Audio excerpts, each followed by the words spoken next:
Corona virus के test को लेकर रोज नई खबरें आ रही हैं। कभी देश में टेस्टिंग की संख्या को लेकर विवाद होता है तो कभी टेस्टिंग किट के दाम को लेकर। लेकिन अगर सब कुछ ठीक रहा तो भारत सरकार का नया दावा दुनिया में तहलका मचा सकता है। वैज्ञानिक और औद्योगिक अनुसंधान परिषद CSIR ने एक नए तरह के टेस्ट को इजाद करने का दावा किया है। इसके तहत एक पतली सी स्ट्रिप होगी जिस पर 2 काली धारी दिखी नहीं कि आपको पता लग जाएगा कि आप कोरोना पॉजिटिव हैं या नहीं। CSIR के मुताबिक ये सुनने में आपको जितना आसान लग रहा है करने में भी उतना ही आसान होगा। CSIR विज्ञान एवं प्रौद्योगिकी मंत्रालय के अंदर काम करता है। इस तकनीक को 2 वैज्ञानिकों ने विकसित किया है। भारत सरकार से इस तकनीक को आगे बढ़ाने की मंजूरी मिल चुकी है और टाटा के साथ इसे बनाने का करार भी हो चुका है। केंद्र सरकार की ओर से जारी प्रेस नोट में साफ लिखा गया है कि ये पूरी तरह से भारतीय टेस्ट है जिसे एक साथ समूह में कई टेस्ट करने में काफी आसानी होगी। BBC से बात करते हुए CSIR के director general doctor Shekhar Mande ने बताया, ये पेपर बेस्ड डायग्नोस्टिक टेस्ट है जिसमें एक सॉल्यूशन लगा होता है। कोरोना वायरस के RNA को निकालने के बाद इस पेपर पर रखते ही एक खास तरह का बैंड देखने को मिलता है जिससे पता लग जाता है कि मरीज कोरोना पॉजिटिव है या नहीं। इस पेपर स्ट्रिप टेस्ट किट को institute of genomics and integrative biology के 2 साइंटिस्ट ने डिजाइन किया है। देबज्योति चक्रवर्ती और सौविक मैती ये दोनों बंगाल के रहने वाले हैं और एक साथ काम करते हैं। BBC से बात करते हुए सौविक मैती ने बताया कि इस स्ट्रिप पर 2 बैंड होंगे। पहला बैंड है कंट्रोल बैंड। इस बैंड का रंग बदलने का मतलब होगा कि स्ट्रिप का इस्तेमाल सही ढंग से किया गया है। दूसरा बैंड है टेस्ट बैंड। इस बैंड का रंग बदलने का मतलब होगा कि मरीज कोरोना पॉजिटिव है। कोई बैंड नहीं दिखे तो मरीज को कोरोना नेगेटिव माना जा सकता है। खास बात यह है कि ये टेस्ट ना तो रैपिड टेस्ट है और ना ही RT-PCR टेस्ट। ये एक तीसरे तरह का RNA आधारित टेस्ट है। सत्यजीत रे की फिल्मों के जासूसी कैरेक्टर की तरह इस टेस्ट को नाम दिया गया है फेलुदा। हालांकि ये नाम एक इत्तेफाक ही है क्योंकि इस टेस्ट में डिटेक्शन की जिस तकनीक का इस्तेमाल किया जाता है उसका नाम है FNCAS9 editor linked uniform detection assay. लेकिन सौविक सत्यजीत रे की फेलुदा से इसकी समानता भी बताते हैं। उनकी फिल्मों की ही तरह ये फेलुदा भी कोरोना के मरीज को जासूस की तरह तलाश करेगा। डॉक्टर शेखर मांडे के मुताबिक दुनिया के दूसरे देशों में भी इस तरह के पेपर टेस्ट पर काम हुआ है, लेकिन हमारा काम बाकी देशों के मुकाबले थोड़ा अलग है। वो इसलिए क्योंकि हम इस टेस्ट में दूसरे एंजाइम का इस्तेमाल कर रहे हैं। इस टेस्ट में इस्तेमाल होने वाली तकनीक को CRISPR CAS9 तकनीक कहते हैं। बाकी देश इस टेस्ट में CAS9 की जगह CAS12 और CAS13 का इस्तेमाल करते हैं। अमेरिका के बर्कले यूनिवर्सिटी में इस तरह के टेस्ट पर काम हुआ है, लेकिन अभी वो इसके इस्तेमाल कोरोना टेस्ट के लिए नहीं कर रहे हैं।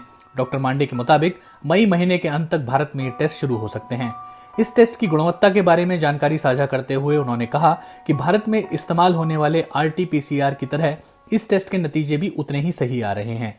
भारत के वैज्ञानिक 28 जनवरी से ही टेस्ट को बनाने के काम में जुट गए थे। इस टेस्ट को बनाने वाले वैज्ञानिक सौविक के मुताबिक 4 अप्रैल के आसपास हमने ये तैयार कर लिया था, लेकिन इस किट के मास प्रोडक्शन के लिए हमें कंपनी के साथ की जरूरत थी।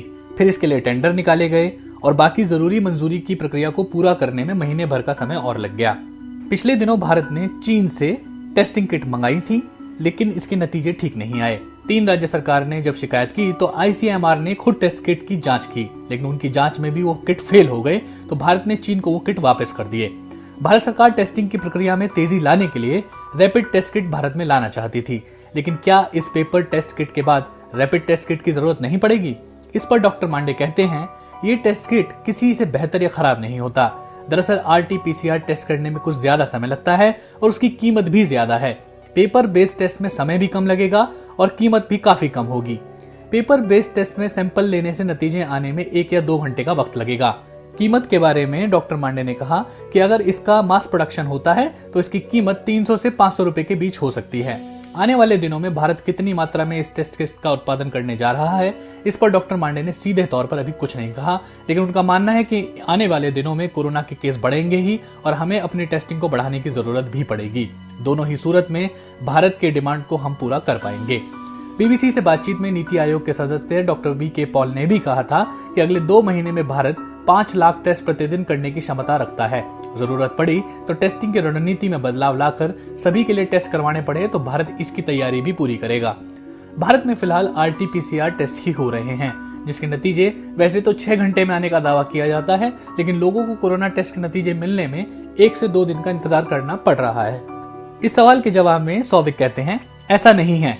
पहले तो आप बीमारी को समझें। ये वायरस से फैलता है, इसलिए इस बीमारी के सैंपल लेने की प्रक्रिया में बहुत सावधानी बरतनी पड़ती है। फिर सैंपल से आरएनए निकालने की प्रक्रिया भी जटिल है। ये टेस्ट लैब में ही हो सकता है और इसके लिए भी खास तरह की मशीनों का इस्तेमाल किया जाता है, इसलिए मेडिकल प्रोफेशन से जुड़े लोग ही इसे अंजाम दे सकते हैं। इस टेस्ट में भी नाक और मुंह से स्वैब लिया जाता है, जिसे बफर ट्रांसपोर्ट मटेरियल में कलेक्ट करते हैं। इस मटेरियल की खासियत यही है कि इसमें वायरस नए नहीं बनते, फिर स्वैब को लैब में लाया जाता है। इसके बाद आरएनए निकाला जाता है और तब जाकर टेस्ट किया जाता है।